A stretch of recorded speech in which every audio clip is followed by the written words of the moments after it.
Assalamualaikum warahmatullahi wabarakatuh. Sepanjang pelaksanaan projek berkaitan politik Islam, saya dan rakan-rakan mendapati bahawa amanah merupakan asas penting di dalam pemerintahan. Tugasan ini bukan sekadar projek akademik, namun ia memberi kami peluang untuk menilai sejauh manakah nilai Al-Quran dan Al-Sunnah di dalam sistem politik dalam masa kini.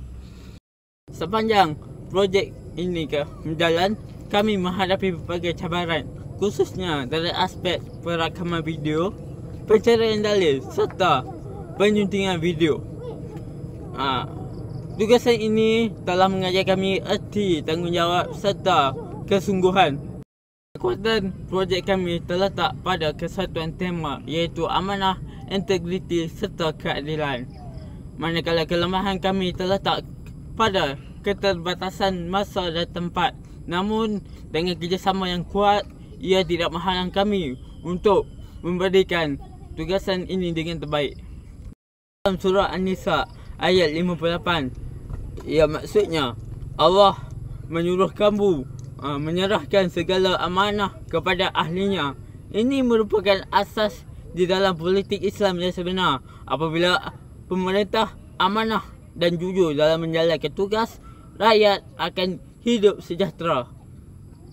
Sebagai generasi muda, kita digalakkan untuk menjauhi amalan rasuah dan salah guna kuasa dalam bentuk insan atau masyarakat madani di dalam diri masing-masing.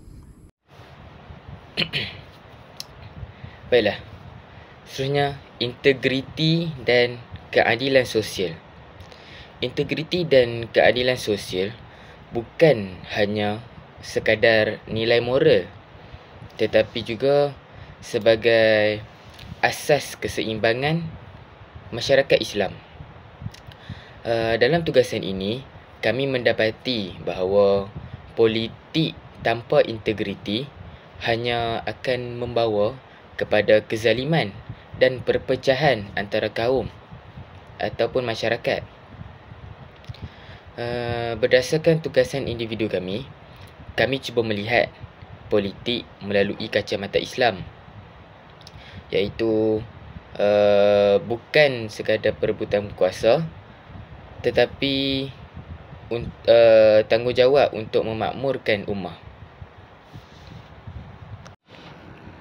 Dari sudut refleksi, saya belajar bahawa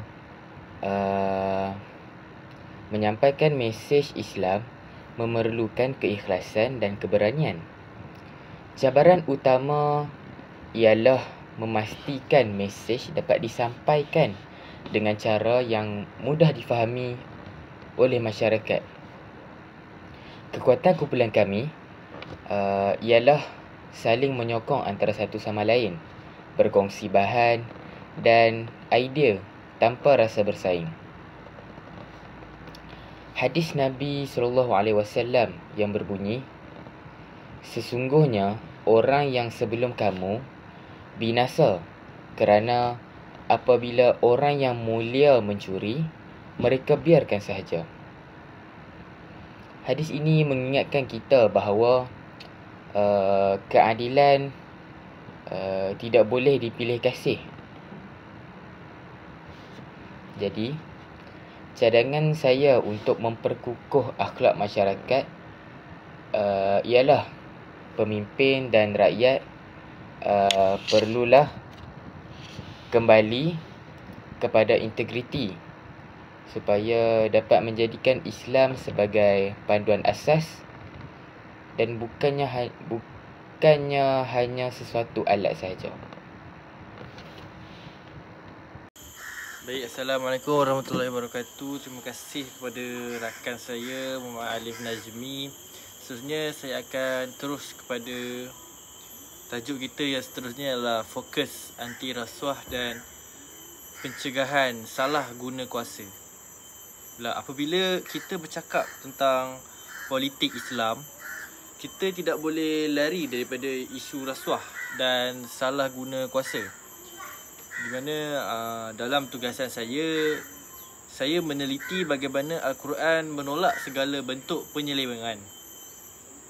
Sebagaimana firman Allah dalam surah Al-Baqarah ayat 188 yang bermaksud, dan janganlah kamu makan harta-harta di antara kamu dengan jalan yang salah. Bismillah. Para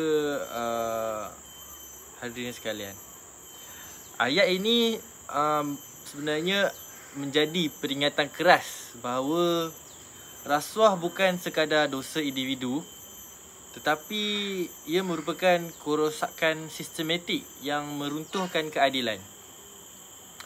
Dalam pelaksanaan tugasan saya sedar betapa pentingnya peranan rakyat, bukan sekadar menilai pemimpin ataupun menilai pemimpin ataupun memberikan pandangan yang buruk kepada pemimpin, tapi juga menjadi individu yang berprinsip. Di dalam kekuatan kami ialah mesej yang jelas dan berpaksikan nas Islam. Kelemahan kami mungkin dari segi teknikal, namun nilainya tetap tinggi kerana berpaksikan niat dakwah. Jadi bagi memperkukuhkan akhlak masyarakat itu sendiri, saya mencadangkan agar pendidikan integriti diperluas di sekolah mungkin dan juga di institusi pengajian, agar generasi muda membesar dengan nilai amanah dan bukan ketamakan.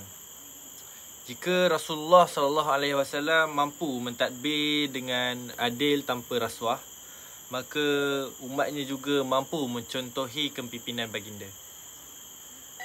Secara keseluruhannya, tugasan ini membuka mata kami bahawa politik dalam Islam bukan sekadar untuk urusan pemerintahan, tetapi medan untuk menegakkan kebenaran, di mana setiap amanah adalah tanggungjawab bagi setiap insan dan setiap kuasa adalah ujian, kerana setiap kuasa itu merupakan tanggungjawab dan amanah yang diberikan kepada kita, dan setiap tindakan mesti berlandaskan integriti. Hanya dengan kembali kepada Al-Quran dan As-Sunnah, masyarakat madani dapat dibina atas dasar keadilan dan ketulusan. Sekian daripada kami. Wassalamualaikum warahmatullahi wabarakatuh.